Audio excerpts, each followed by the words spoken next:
Real confidence doesn't make others feel small. It doesn't diminish others. It's not about pushing people down, dimming their light or their voice, or trying to control the space. It's the opposite. It's about lifting others up. When you are truly confident, you don't feel the need to silence someone else to feel heard. You don't have to make yourself bigger by making someone else feel smaller. Because real confidence, it's not rooted in ego. It's grounded in self-trust. Confidence doesn't need to dominate. It doesn't need to dim other people's light. It knows its own energy, its own worth, and it allows others to shine too. Welcome to Soultime, a show that explores the world of unlocking your unique potential. My name is Dr. Katja Makowka, and I'm a teacher at school, a former teacher at universities, and a stress and mental coach. And I'm your host. Before we jump into today's episode, I want you to think about this. What if you could wake up tomorrow and feel confident in your skin? No second guessing, no waiting for permission, no more I will be confident when. What if confidence wasn't a destination or something you had to wait for? What if it was something you could create right now?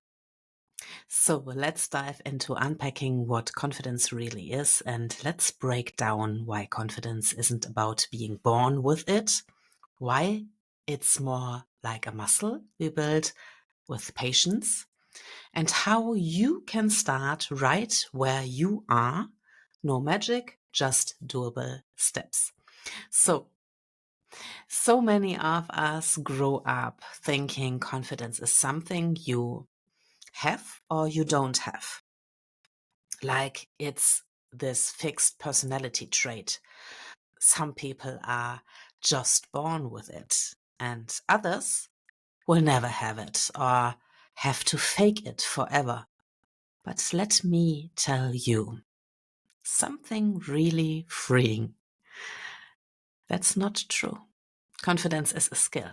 It's something you can build, and like any skill, it grows with repetition, commitment, discipline, practice, and patience.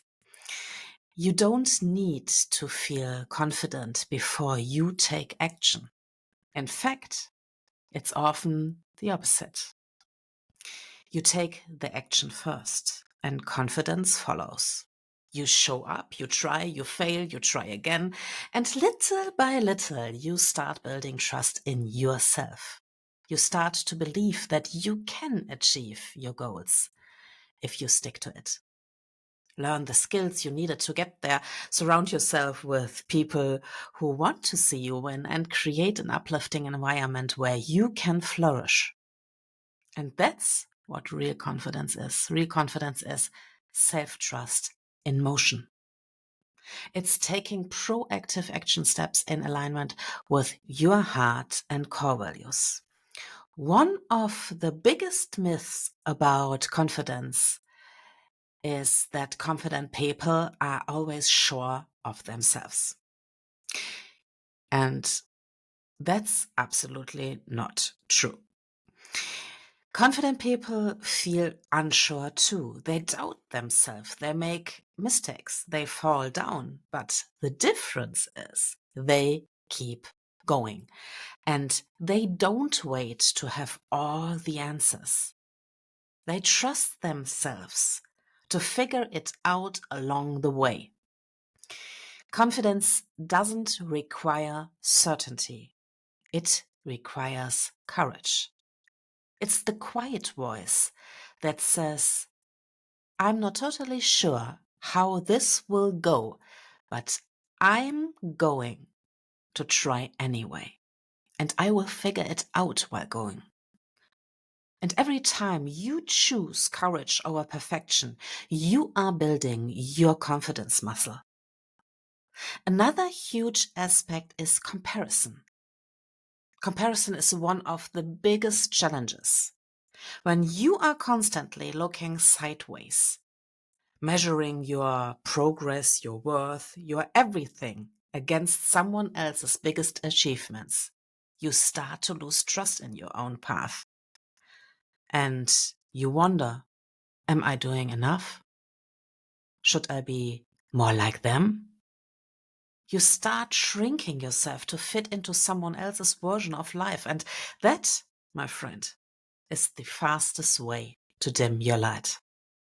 But confidence, real confidence, it grows when you stay in your lane, when you trust your journey, when you honor your timing, when you decide that who you are is enough, even if it looks different than everyone else.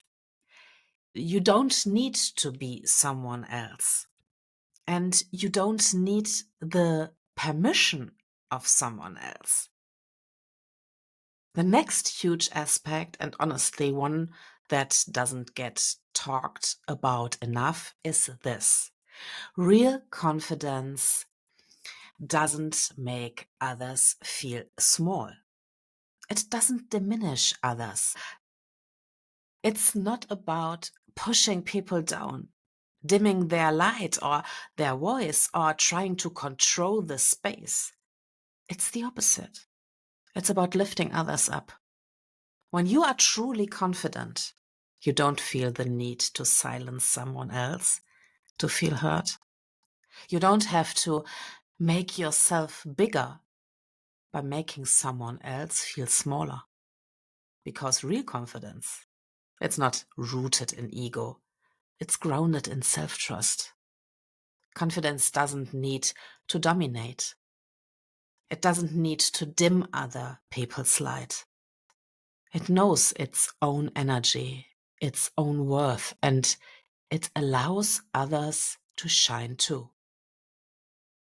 In fact, the most magnetic people, the ones who walk into a room and somehow elevate the whole energy, they are the ones who aren't trying to prove anything. They are steady, they are present, they are rooted in who they are.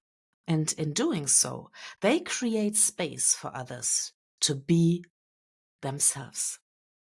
Confident people don't create fear or dim other people's light. It welcomes it. Because here is the thing. Your light doesn't go dim when someone else shines. That isn't a zero-sum game. Confidence understands that there is room for all of us, that someone else's success doesn't threaten yours, that your voice matters just as much as theirs. So if you have ever held back your brilliance, your happiness, your joy, or your voice out of fear of being too much, or because you didn't want to make someone else uncomfortable, this is your gentle reminder. Your light is not a threat. You can take up space and still leave room for others. You can lead and still listen. You can shine fully without casting a shadow on anyone else. And as we let our own light shine, we unconsciously give other people permission to do the same, like Marianne Williamson said so beautifully. That's the kind of confidence the world needs more of. And beyond this, we often think confidence has to be some big, bold move. But honestly, it's built in the tiny moments. Every time you speak up for yourself, even when it's hard. Every time you say no when something doesn't feel right. Every time you follow through on what you said you would do, even if no one else is watching. That's confidence. That's building self-trust in real time. And those small, brave actions, they compound over time. They create a foundation that feels strong enough to hold you, even on the days you are struggling. And the next aspect is confidence looks different on everyone. Let's get something straight right away. Confidence doesn't have one look, one sound, or one setting. You might be someone who speaks up easily, tells stories with passion, and fills the room with your energy. You might be bold or expressive and full of life, and that's confidence. But here's the thing. You might also be someone who observes first, who speaks with intention, who doesn't feel the need to always take up space to feel powerful. That's confidence too. And for many of us, we are both. Some days we are loud and lit up. Other days we are quiet and internal and more observant. And there's no wrong version. Confidence isn't about always being on. It's about being fully yourself, whichever version of you is showing up in that moment. And let's break a common myth while we are at it. Being introverted doesn't mean being shy or reserved. I'm an introvert and I still be talk active, expressive, social, but I gain energy from solitude, from stillness, from time to recharge alone. That's what introversion really means. It's about where you get your energy from, not how loud or quiet you are. And I want to say this clearly, especially for anyone who's been told they are too much for being loud or not enough for being quiet. There is no wrong way to be confident. I've been there. I've been the loud, talk active one.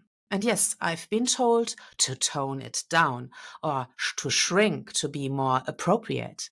But here is what I have learned. Dimming yourself to make others comfortable is not confidence. It's self-abandonment. And the world doesn't need a watered down version of you. True confidence is about owning who you are, whether you are loud, whether you are bold and fiery, soft and grounded, or something beautiful in between. It's not a performance. It's not about impressing anyone or fitting a mold. It's about being at home in yourself. So when we talk about confidence, we have to stop putting it in these tight little boxes. You don't have to be the loudest in the room. You also don't have to shrink yourself just to be more pleasant. Confidence isn't one note. It's dynamic. It's layered. It's real. It's not about performance or trying to match someone else's energy. It's about being at home in your own. So, if your confidence looks different than what you see on social media or from the people around you, good. That means it's yours. Because when you stop trying to live up to someone else's version of confidence, you start stepping into your own. And that's the kind that lasts. So ask yourself, what does confidence look like for me? What does it feel like when I stop trying to be someone else's version of enough and just start owning my own? And let me ask you one more question about confidence. Do you waiting for validation? So much of our energy gets tied up in waiting for someone to approve, waiting for a sign, waiting to feel ready. But real confidence, it doesn't wait for permission. It creates alignment. When you stop outsourcing your worth, when you stop measuring your value by how people perceive you or respond, you free up so much mental and emotional space. You start making decisions that feel true for you. You stop playing small to keep others comfortable. You lead yourself, and that's powerful. Here is the truth. Confidence isn't a finish line. You don't arrive at it one day and stay there forever. It's a daily practice, a series of choices you make, especially when it's hard. It's choosing to back yourself when no one else claps. It's choosing to speak up, show up, and try again. It's asking, how can I trust myself a little more today? It's stopping to listen to the outside noises. So, wherever you are in your confidence journey, know this. You are not behind, you are not late, and you absolutely have what it takes to build the kind of grounded, genuine confidence that changes your life from the inside out. So, keep going. You have got this. Thank you so much for taking the time to listen to Soultime. I'm very grateful because you have given me the greatest treasure of your life, your time. If you enjoyed this episode, click the subscribe button so that you get a notification every time a new episode is out.